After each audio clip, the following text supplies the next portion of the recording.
Otherworldly Evil Monarch, Bab 158. Judul: Hai Chen Feng. Meskipun pelatihannya sangat menyiksa, tetapi Jun Mo Xie terkejut karena menyadari bahwa Suan Qi di tubuhnya telah mengalami peningkatan yang signifikan. Faktanya, dia bahkan mampu melaksanakan hukum Escapin yang dengan jauh lebih mudah dari sebelumnya. Tetapi hal yang paling mengejutkan yang dapat disadari oleh Jun Mo Xie adalah, meskipun pagoda Hong Jun sangat kuat, itu tidak terlalu dapat diandalkan. Oleh karena itu, Jun Mo Xie berpikir bahwa dia harus mengandalkan kekuatannya sendiri di saat-saat sulit. Aku tidak dapat mengandalkan kekuatan eksternal, jadi aku harus berkonsentrasi untuk meningkatkan kekuatanku sendiri. Jun Mo Xie masih belum mempersiapkan diri untuk kebaktian di toko Old Song yang dijadwalkan berlangsung pada sore hari berikutnya. Oleh karena itu, setelah Jun Mo Xie memulihkan Suan Qi yang dihabiskannya menggunakan pagoda Hong Jun, dia langsung pergi ke gudang anggur dan mulai mengutak-atik. Di bawah tirai kegelapan yang tak terbatas, Jun Wuyi muncul dari sebuah rumah besar dengan topeng menutupi wajahnya, sementara jubahnya bersimbah darah. Sekelompok anak laki-laki dan perempuan mengikuti dia dan menuju kemandirian mereka dengan harapan dan penghargaan di mata mereka. Tidak boleh diasumsikan bahwa darah yang menodai pakaiannya adalah miliknya. Darah ini telah memercik dari tubuh para ahli yang tak terhitung jumlahnya yang terlibat dalam perdagangan anak-anak. Rumah di latar belakang sekarang menampung beberapa mayat yang dipotong-potong. Faktanya, ini adalah ketiga kalinya Jun Wuyi mengunjungi rumah ini. Jun Wuyi akhirnya belajar untuk menyetujui pernyataan Jun Mo Xie. Beberapa orang mengabaikan hukum negara dan menggunakannya untuk melindungi aktivitas tidak manusiawi mereka. Orang-orang seperti itu hanya bisa dimusnahkan dari muka bumi. Terkadang, menangani kekerasan dengan kekerasan adalah satu-satunya jalan yang benar. Terlepas dari penyelidikan yang cermat dan pelacakan rahasia, tidak ada yang pernah membayangkan bahwa rumah yang begitu kaya dan megah bisa menampung penjahat kotor seperti itu. Pertama kali ketika Jun Wuyi masuk ke dalam mansion ini, dia masuk dengan niat untuk melukai, dan bukan membunuh. Dan kemudian dia telah mengirim pesan anonim ke patroli kota, menangkap orang-orang ini dan membawa mereka ke pengadilan di bawah hukum negara itu. Sehari kemudian dia mengetahui bahwa para penjahat ini telah menghilang dari penjara. Jun Wuyi mengajukan beberapa pertanyaan dan menemukan bahwa orang-orang ini terhubung dengan baik dan berhasil melarikan diri dengan bantuan dari pejabat dan sekarang mencari pengobatan secara rahasia. Marah, Jun Wuyi telah memutuskan untuk bergegas ke tempat persembunyian mereka dan membasahi lantai mansion dengan darah. Jun Wuyi telah belajar dari pengalamannya, karena hukum tidak memberi mereka hukuman yang adil. Dengan pedangku, aku akan membawa mereka ke pengadilan atas nama surga. Senyumannya yang membekukan diselimuti cahaya bulan yang mulia untuk sementara waktu, dan kemudian cahaya biru bersinar saat dia memudar ke dalam kegelapan lagi. Di sudut lain kota, seorang pria berjubah biru sedang duduk di tepi tempat tidurnya dalam diam. Seorang pria berpakaian hitam duduk di depannya, dihiasi perban yang tak terhitung jumlahnya. Saudaraku, jika ada cara lain, maka aku tidak akan meminta kamu untuk melakukan perjalanan jauh-jauh ke kota Tianxiang. Saudaraku, aku dalam banyak masalah, dan aku tidak dapat menemukan jalan keluar. Saudaraku, jika kamu tidak membantuku maka seluruh pekerjaan hidupku akan berakhir di depan mataku. Pembicara dengan pakaian hitam adalah Jin Fenglai, tuan dari faksi geng terbesar di kota, Jin Yangbang. Dia telah menghadapi Solitary Falcon pada saat yang terakhir telah menyusup ke tempat pendiriannya, dan telah dirobohkan ke tanah oleh Solitary Falcon hanya dalam 3 gerakan. Dia hanya hidup karena Solitary Falcon telah menunjukkan belas kasihan padanya. Dia termasuk dalam kelas laki-laki yang sudah dianggap terkemuka dan tidak bisa didekati di mata orang biasa. Bagaimanapun juga, dia adalah pemimpin faksi geng terbesar kota Tianxiang. Jin Fenglai sudah berada di tengah-tengah alam Suan bumi, yang bisa dianggap tidak terjangkau oleh manusia normal, tetapi di mata Supreme Suan, dia tidak lebih dari semut. Setelah mengusulkan syarat-syarat penyerahan, Solitary Falcon sengaja memberi Jin Fenglai waktu 2 hari untuk mempertimbangkan pilihannya. Solitary Falcon tahu bahwa penyerahan Jin Fenglai hanyalah masalah waktu, kecuali jika pria itu dapat menemukan seorang ahli yang cukup kompeten untuk bersaing dengannya. Dalam hal ini, dia akan bersenang-senang dan menguji kemampuannya. Jelas, Solitary Falcon tidak mengungkapkan identitas aslinya. Dia jelas tahu bahwa Jin Fenglai akan menyerah dalam sekejap jika dia melakukannya. Sayangnya, Jin Fenglai tidak menyadarinya. Saudara Jin, katamu. Apakah kamu mengatakan bahwa dia mengalahkan kamu dalam 3 pukulan? Pria berjubah biru berwajah tampan itu bertanya dengan tenang. 3 pukulan. Kamu tahu. Bahkan aku tidak bisa mengalahkanmu hanya dalam 3 pukulan.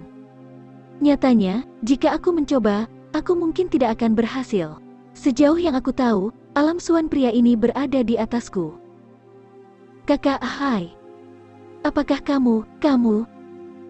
Jin Fenglai tetap terikat lidah saat dia mencekik tenggorokannya dengan kata-kata kamu akan duduk diam sementara dia mencuci tangannya dengan darahku. Pria berjubah biru itu berdiri dan mulai mondar-mandir di dalam ruangan. Jubahnya yang berwarna biru berkibar di sekitar tubuhnya seperti ombak lautan. Tapi hati pria ini sudah tenggelam dalam depresi. Dia telah mencapai puncak Sky Swan lebih dari 1 dekade yang lalu, tetapi belum berhasil membuat terobosan berikutnya sejak itu. Dia juga ingin mendapatkan Swan Core, tetapi sangat menyadari bahwa ada sedikit harapan untuk kesuksesannya dalam kasus ini juga, tetapi masih berharap bahwa dia akan mendapatkan hadiahnya dengan putaran takdir. Meskipun, dia tidak pernah membayangkan bahwa dia akan mengalami masalah besar sebelumnya. Pria berjubah biru ini dikenal sebagai Hai Chen Feng, dan dia selalu menjalani hidupnya dengan bebas dan mudah seperti ombak samudra, bertindak berdasarkan suasana hati dan keinginannya sendiri. Bagi orang dengan keahlian seperti itu, seringkali sulit untuk menentukan perbedaan antara benar dan salah. 10 tahun yang lalu, dia telah tiba di kota Tianxiang dan akhirnya memicu bentrokan dengan keluarga kota yang sangat kuat. Meskipun dia dikalahkan dalam pertempuran yang terjadi akibat pertengkaran, nyawanya diselamatkan. Jika bukan karena perawatan dan perlindungan Jin Fenglai, Hai Chen Feng yang terluka parah akan menyerah pada luka-lukanya. Setelah sembuh, Hai Chen Feng membantu Jin Fenglai dengan operasi geng Jin Yang Bang, dan mereka berhasil menetapkan geng tersebut sebagai yang terkuat di wilayah kota hanya dalam waktu 1 tahun. Setelah itu Hai Chen Feng meninggalkan kota Tianxiang. Dia telah kembali ke kota Tianxiang dengan harapan dapat menggunakan jaringan geng Jin Yang Bang untuk mendapatkan Swan Core. Bagaimanapun, jaringan geng Jin Yang Bang telah tertanam di dalam akar kota, dan hubungannya yang mengakar dengan mereka jelas akan meningkatkan peluangnya untuk memenangkan Swan Core. Dia tidak pernah menyangka bahwa geng Jin Yang Bang akan datang meminta bantuan pada saat dia menginginkan bantuan mereka. Hati Hai Chen Feng menderita kecemasan yang tak tertahankan, dan dia tidak bisa menahan diri untuk bertanya pada dirinya sendiri. Apakah kota Tianxiang adalah wilayah terlarang bagiku? Mengapa aku tidak bisa menginjakan kaki di tempat ini dengan damai? Mengapa setiap kali aku datang ke sini, aku menemukan masalah besar menungguku? Menurut cerita Jin Fenglai, kekuatan pria berbaju hitam ini setidaknya sama dengan kekuatanku. Mungkin lebih. Apa yang harus aku lakukan? Dia terus mondar-mandir hanya untuk menyadari bahwa dia masih tidak bisa menghibur hatinya. Kemudian, dia mengangkat kepalanya dan menghela nafas dalam-dalam saat dia membuat keputusan. Aku Hai Chen Feng, dan aku harus bertindak di sini. Pria berbaju hitam itu bisa menjadi malapetaka bagiku, atau dia sudah mati. Dia memandang Jin Fenglai dengan lembut. Saudara Jin, pergilah dan beritahu orang itu bahwa aku akan menunggunya di hutan, selatan kota. 3 hari dari sekarang. Terima kasih, kakak Hai. Jin Fenglai sangat gembira. Aku tahu bahwa kakakku tidak akan hanya duduk diam. Selama bertahun-tahun, Jin Fenglai semakin yakin bahwa Hai Chen Feng tidak akan pernah gagal dalam tugas apapun. Secara alami, Jin Fenglai sangat percaya bahwa meskipun musuhnya sangat kuat, dia tidak akan pernah bisa mengalahkan saudaranya. Hai Chen Feng, Jin Fenglai sudah berpikir untuk pergi dan merayakan. Dia bahkan tidak pernah menganggap bahwa bahkan Hai Chen Feng tidak terkalahkan. Dia sama sekali tidak menyadari kesulitan pahit yang dialami pikiran Hai Chen Feng saat ini. Munculnya pria misterius berbaju hitam ini menunjukkan tanda yang tidak menyenangkan. Aku percaya bahwa bahkan jika aku menang secara kebetulan, kemenangan aku masih akan sangat tragis, dan aku pasti akan dianggap tidak mampu bersaing untuk Swan Core.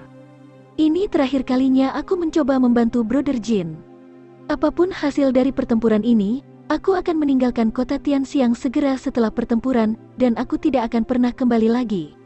Saudara Hai, kamu datang ke kota Tianxiang untuk Swan Core kan? Jin Fenglai terlihat sangat bersemangat.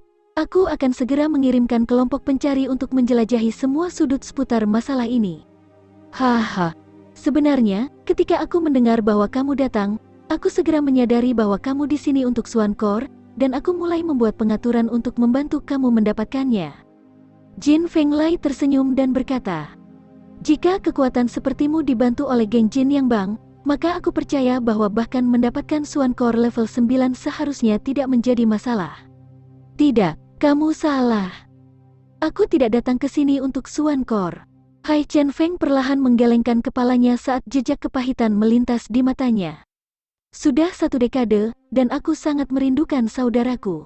Aku datang ke sini khusus untuk bertemu denganmu, dan menghabiskan waktu bersamamu. Karena aku sudah menilai bahaya kesulitan aku, apa gunanya melibatkan dia? Aku akan menanggung derita akibat dari masalah ini sendirian. Jadi..." Jin Fenglai tidak bisa menahan perasaan sedikit sedih, jadi dia berkata, "Itu karena kamu datang khusus untuk melihatku, kamu harus menghabiskan 2 hari ekstra denganku. Dan kamu telah membuat terobosan pada saat kita bertemu berikutnya, bukan?" Bibir Hai Chen Feng melengkung menjadi senyum pahit saat dia dengan lembut menggelengkan kepalanya. "Terobosan, aku sudah menyerah itu. Setelah 3 hari dari sekarang, aku akan meninggalkan kota ini, apapun hasil pertempurannya. Aku akan segera meninggalkan kota dan aku tidak akan pernah kembali lagi saudaraku.